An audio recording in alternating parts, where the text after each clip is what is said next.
کیسے ملے گی؟ مثال کے طور پر کعبے کی دیوار کو ہاتھ لگا رہا ہے تو وہاں کہتے ہیں تبرک حرام ممنوع، یہ لفظ گھٹی میں ان کو دے دیے گئے. کہتے ہیں یہ بے جان پتھر ہیں، ہاتھ لگاؤ گے تو تمہیں کیا ملے گا؟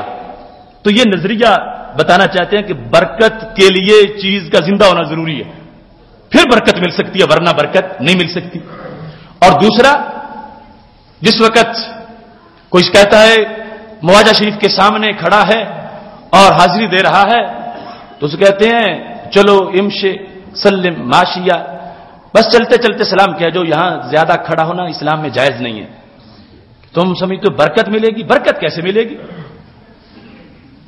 کہتے ہیں تم نماز میں درود پڑھتے ہو ابراہیمی، اس میں لکھے اللہم بارک، اے اللہ تو برکت دے. تو جب برکت اللہ دینے والا ہے تو یہاں تم برکتیں کیوں مانگنے آ گئے؟ تمہیں درود ابراہیمی یاد نہیں کہ اس میں اللہم بارک علی محمد، اے اللہ تو برکت دے حضرت محمد صلی اللہ علیہ وسلم کو، تو لہذا برکتیں تو رب کی ہیں. تم یہاں سمجھتے ہو کہ برکتیں ملتی ہیں، کوئی برکت نہیں ملتی. یہ ان کا انداز ہے معاذ اللہ.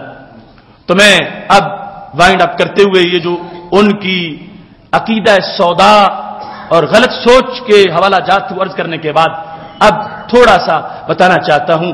ہم نے کوئی جرم نہیں کیا، ہم اسی عقیدے پہ ہیں جو صفہ والوں کا عقیدہ تھا.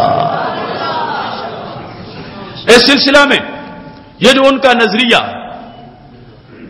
جس میں ان میں سے بہت سی باتوں کا تذکرہ ہم عقیدہ توحید سیمینار جو پہلا ہوا ہے اس میں کر چکے ہیں اور اس کا کوئی جواب نہیں وہاں تک پہنچا، اور انشاءاللہ اس کی دوسری قسط بھی ہوگی.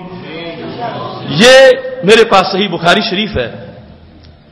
صحیح بخاری شریف کے اندر سید عالم نور مجسم شفیع معظم صلی اللہ علیہ وسلم کا فرمان، حدیث نمبر 1530، اس میں ذکر موجود ہے. اور پھر صرف ایک مقام پر نہیں، اس کے علاوہ دیگر مقامات پر بھی یہ حدیث موجود ہے جہاں اس چیز کو واضح کیا گیا کہ خالق کائنات جل جلالہ کی طرف سے جس چیز کو برکت مل جائے اس میں یہ حیثیت ہوتی ہے کہ آگے اس کو ہاتھ لگائیں تو ہاتھ میں بھی برکت چلی جاتی ہے. جو چیز اس کے ساتھ مس ہو جاتی ہے اس چیز کو بھی وہاں سے برکت حاصل ہو جاتی ہے. 6036 حدیث نمبر جو ہے اس کے اندر اس کا تفصیلی تذکرہ موجود ہے، اور امام بخاری رحمۃ اللہ علیہ نے اس کو اپنی کتاب کے متعدد مقامات پر اس حدیث شریف کو روایت کیا اور اس کے متعدد ابواب جو ہیں ان کا ذکر فرمایا. اس سلسلہ میں میں تمہارے سامنے یہ بخاری شریف پیش کر رہا ہوں. یہ جو بیروت کا چھاپا اس کی 4 جلد اور صفحہ نمبر 1530 ہے، اور ویسے جو حدیث نمبر ہے وہ 6036 ہے. یہ یاد کر لیں، کام کی بات ہے. اور اگر کسی بد عقیدہ آنی چٹان پر بھی یہ ضرب مارو گے تو وہ بھی ریت میں تبدیل ہو جائے گا. حدیث نمبر 6036، اور یہ باب ہے باب حسن الخلق والسخا، سخاوت کا باب، جس میں امام بخاری رحمۃ اللہ علیہ نے اس کو ذکر کیا. اس کے علاوہ 3 مقامات پر بھی امام بخاری نے اس حدیث کو ذکر کیا. ان میں ایک یہ ہے من استعد الکفن فی زمن النبی صلی اللہ علیہ وسلم فلم ینکر علیہ، کہ نبی علیہ السلام کے زمانے میں جس بندے نے اپنا کفن تیار کر لیا اور اس پر انکار نہیں کیا گیا کہ تم نے ایسا کیوں کیا. اس باب میں بھی امام بخاری رحمۃ اللہ علیہ نے اس حدیث کو ذکر کیا ہے، وہاں نمبر 1277. اور پھر باب ذکر النساج، کپڑا بننے کا جو باب ہے اس کے اندر بھی امام بخاری نے 2093 حدیث نمبر پر اس کو ذکر کیا. اس کے علاوہ باب البرود، یہ بارود نہیں برود ہے، بردہ چادر اس کی جمع، وہاں بھی امام بخاری رحمۃ اللہ علیہ نے 5810 نمبر پر اس حدیث کو ذکر کیا. صحیح بخاری کے 4 مقامات پر اس حدیث کو ذکر کیا گیا ہے. اور میں تمہارے سامنے اب باب حسن الخلق سے یہ حدیث شریف پڑھنے والا ہوں. اس سے پہلے میں یہ کئی مرتبہ حدیث پیش کر چکا ہوں، لیکن آج کا جو موضوع اس میں بطور خاص جو لفظ ان لوگوں کے ہیں کہ برکت بے جان چیز سے کیسے مل جائے گی. جو متبرک چیزیں ہیں، آثار ہیں تبرکات والی، ہم غار حرا میں جائیں وہ کہتے ہیں کیسے برکت ملے گی، غار ثور میں جاؤ کہتے ہیں برکت نہیں ملے گی. بے جان چیزوں سے برکت کیسے مل سکتی ہے؟ تو میں یہ بتانا چاہتا ہوں کہ یہ ان کی گھڑی ہوئی سوچ ہے کہ برکت کے لیے روح کا ہونا ضروری ہے. برکت بے جان چیزوں سے بھی مل سکتی ہے. اگرچہ ہم یہ سمجھتے ہیں کہ جو برکت والی چیزیں ان جیسا زندوں سے زیادہ زندہ ہیں جن میں اللہ نے ایسی برکات عطا فرمائی.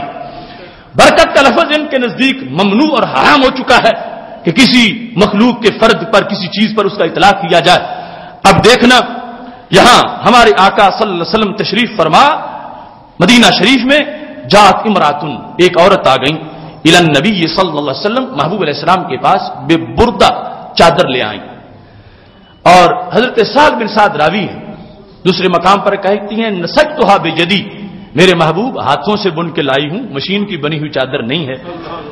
میں آپ کے پاس پہنچی ہوں یا رسول اللہ صلی اللہ علیہ وسلم اکسو کا حاضی میں تو آپ کو پہنانے آئی ہوں. کسا یکسو میں آپ کو پہنانے آئی ہوں یہ چادر بنا کے لائی ہوں. کتنے مقدر بیدار تھے اس خاتون کے کہ رسول اللہ صلی اللہ علیہ وسلم نے چادر قبول فرما لی. ورنہ جن کی مٹھی میں کائنات کے خزانے ہیں ان کی کیسی ضرورت ہو سکتی ہے؟ جو چاہیں تو عرش سے چادر آ سکتی ہے. چادر کو قبول کر لیا. صحابہ کہتے ہیں محتاجن الیہا صورتحال یہ تھی کہ واقعی چادر موجود نہیں تھی پاس. دونوں جہاں کے سردار ہیں چادر پاس موجود نہیں ہے. ہو سکتا ہے پہلے تو منگتا ہے اور پہلے لے گیا ہو. چادر اس حالت میں لی ہے کہ خود ضرورت تھی. اب کیا ہوا؟ فرآہا علیہ رجل من الصحابہ رضی اللہ تعالیٰ عنہ ایک صحابی نے چادر دیکھی. نام ان کا دوسرے مقام پر لکھا ہے حضرت عبد الرحمن بن عوف رضی اللہ تعالیٰ عنہ. انہوں نے چادر دیکھی 14ویں کے چاند سے زیادہ چمک والا چہرہ اور اوپر چادر لی ہوئی ہے تو بول پڑے. کہتے ہیں یا رسول اللہ صلی اللہ علیہ وسلم ما احسن هذه فاکسنیھا محبوب یہ کتنی خوبصورت چادر ہے آپ مجھے عطا فرما دیں. بخاری کے الفاظ ہیں جس نے دی ہے وہ بھی کہتی ہے یا رسول اللہ صلی اللہ علیہ وسلم اور جو منگتا ہے وہ بھی کہتا ہے یا رسول اللہ صلی اللہ علیہ وسلم آپ مجھے عطا فرما دیں. لب واہ ہیں آنکھیں بند ہیں پھیلی ہیں جھولیاں کتنے مزے کی بھیک تیرے پاک در کی ہے. محبوب علیہ الصلوۃ والسلام نے یہ نہیں سوچا کہ مجھے تو خود ضرورت ہے ابھی آئی ہے فوراً چادر اتار کے اپنے منگتے کو عطا فرما دی. اب لما قام النبی صلی اللہ علیہ وسلم جب تشریف لے گئے اٹھے اس محفل سے لامہ اصحابہ تو صحابہ نے تنقید کی چادر مانگنے والے پر کہ تم نے چادر کیوں مانگی. اب اگلا جملہ ہے جو نہ ملنگ کا ہے نہ ان پڑھ کا ہے نہ 15ویں صدی کے ملا و مفتی کا ہے. یہ جملہ ہے ایک صحابی کا جو عشرہ مبشرہ میں سے ہیں جن کے ایمان کو سرٹیفکیٹ دیا ہے اللہ کے عرش نے اور جن کے عقیدے پر مہر لگائی ہے سید المرسلین حضرت محمد مصطفیٰ صلی اللہ علیہ وسلم نے. انہوں نے ایک جملہ بولا ہے یہ کائنات کے چوک میں ہم اس بات کو واضح کر رہے ہیں اللہ کے اس گھر میں بیٹھ کر کہ یہ جملہ اس پر فیصلہ کر لو یہ کس کے عقیدے کی بات کر رہا ہے. یہ بخاری وہاں بھی ان کے سامنے ہے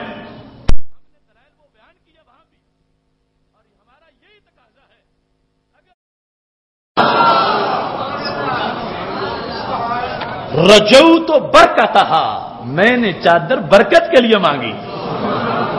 کہاں گی وہ سوچ جو کہتے ہیں کہ تم ستون کو ہاتھ لگا کے برکت لیتے ہو یہ تو مردہ ہے تمہیں برکت کیسے ملے گی. میں پوچھتا ہوں چادر میں کس طرح کی زندگی موجود تھی. کہتے ہیں غار ہرا میں تمہیں کیا ملے گا وہ بے جان پتھر ہے کیا تجھے ملے گا. میں پوچھتا ہوں حضرت عبد الرحمن بن عوف کو چادر میں کیا نظر آیا تھا. اس چادر کے کتنے دل تھے کتنے دماغ تھے کتنی زندگی تھی. وہ دھاگے تھے مگر ان کے بھاگ جاگے تھے. ان دھاگوں کو نبی علیہ الصلوۃ والسلام نے بابرکت بنا دیا ہے. اب صحابی کہتے رجو تو برکتہا میں نے چادر برکت کے لیے مانگی ہے. اور پھر آگے کمال کر دیا برکت کہاں سے آئی. یہ ان کے دوسرے اعتراض کا جواب ہے.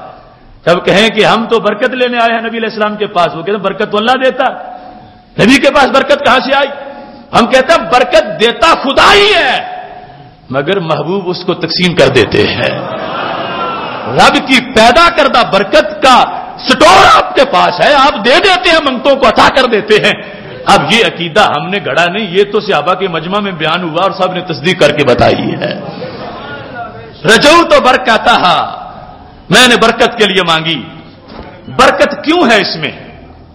ہین لابسہ النبی صلی اللہ علیہ وسلم، اور چونکہ سرکار کے بدن سے لگ گئی ہے لہذا برکت آ گئی ہے۔ اور کیسی ہے؟ فرمایا لگنے کے بعد بیٹری اس کی فیوز نہیں ہوگی، برکت باقی رہے گی۔ کب تک؟ لعلی اکفن فیہا، جب بھی مروں گا کفن پہنانا، برکتوں میں رہوں گا۔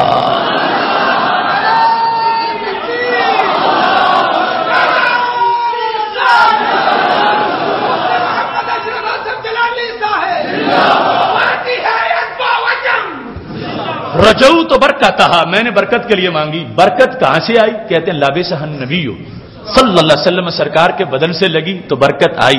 میں پوچھتا ہوں کہ انہیں درود ابراہیمی نہیں آتا تھا؟ اللہم بارک کا انہیں پتا نہیں تھا؟ وہ چادر کو محور برکت مان گئے، اور کیوں؟ کہتے ہیں نبی علیہ السلام نے عطا کی ہے۔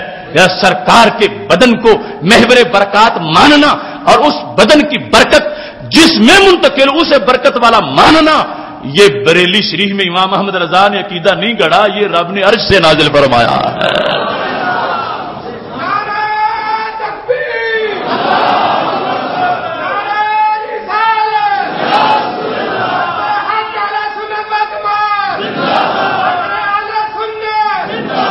لابسہ النبی صلی اللہ علیہ وسلم، اسے نبی علیہ السلام نے اوڑھا۔ میں نے اس لیے مانگی، پہلے اس کی کوئی ویلیو نہیں تھی، اب ویلیو بن گئی ہے۔ پہلے عام تھی، اب خاص ہو گئی ہے۔ کیونکہ نبی علیہ السلام کے بدن سے لگی ہے لہذا بدن سے ٹچ ہونے کے بعد اس میں برکت آ گئی ہے، اور یہ جب میرے بدن سے ٹچ ہوگی تو مشکل حل ہو جائے گی۔ یہ صحابہ کے مجمع میں جب حضرت عبد الرحمن بن عوف نے یہ بیان کیا تو ان توحید پرستوں کا تبصرہ کیا تھا کہ انہوں نے ایسے بولے وہ جیسے یہ بے لگام بولتے ہیں۔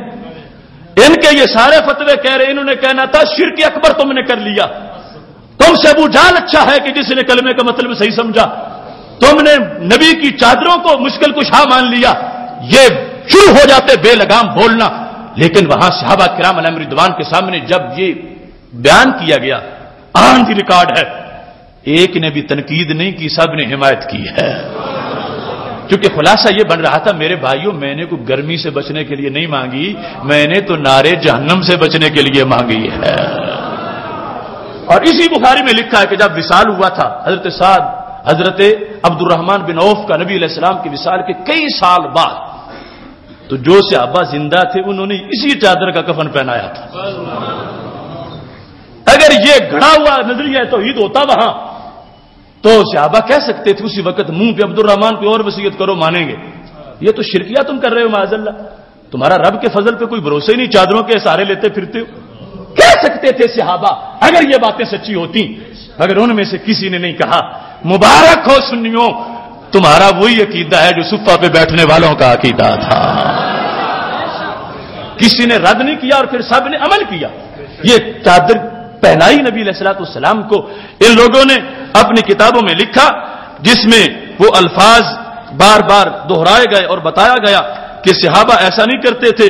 ایک لفظ انہوں نے پکایا ہوا ہے، ہم تو صحابہ کے دین والے ہیں، تو ہم کہتے ہیں ہم بخاری سے صحابہ کا دین تمہیں پیش کر رہے ہیں، یا تو کہو یہ حدیث غلط ہے جو 4 جگہ امام بخاری نے لکھی ہے، اور یا پھر کہو تم غلط ہو، اس واسطے کہ جو صحابہ کے ذمہ یہ باتیں نہ لگاؤ کہ صحابہ کا یہ عقیدہ نہیں ہوتا تھا۔ یہ عقیدہ صحابہ کرام علیہم رضوان کا ہے کہ انہوں نے نبی علیہ الصلوۃ والسلام کے بدن سے جو کپڑا لگ گیا ہے اس کپڑے میں اتنی برکت مانی ہے کہ 4-5 منٹ بعد نہیں کئی سالوں بعد بھی ان کا عقیدہ تھا کہ اس میں برکت ہے، لہذا پتہ چلا رجو تو برکت کے لفظ بول کر حضرت عبد الرحمن بن عوف نے واضح کیا برکتیں رب ہی دیتا ہے، مگر یاد رکھنا نبی علیہ السلام کے واسطے سے چادروں میں بھی آ جاتی ہے، اور اتنی ہے کہ قبر کی مشکلیں حل کر سکتی ہے، قبر کی منزلیں آسان کر سکتی ہے۔ لہذا یہ عقیدہ، یہ نظریہ وہ جو اہل حق کا وہاں سے چلا آج تک موجود ہے۔ اس پر شرک کا فتویٰ جب لگایا گیا تو جماعت صحابہ پہ جا لگا کہ کوئی چیز جو ہے اس سے برکت ماننا کہ نبی علیہ الصلوۃ والسلام سے لگی تھی برکت والی بن گئی، اب اس سے برکت جانا یہ تو شرک ہے، تو یہ ہم نے نہیں کیا، تو ان لوگوں کی طرف منسوب ہو گیا۔ اور وہ سب سے بڑے توحید پرست ہیں، اس امت کے لیڈر ہیں، نہ انہوں نے شرک کیا ہے اور نہ ہی ہم نے شرک کیا ہے۔ یہ جو تحفۃ المسلم ہے، اس میں یہ لکھا وَلَا كَانُوا يَقْصُدُونَ الْأَمَاكِنَ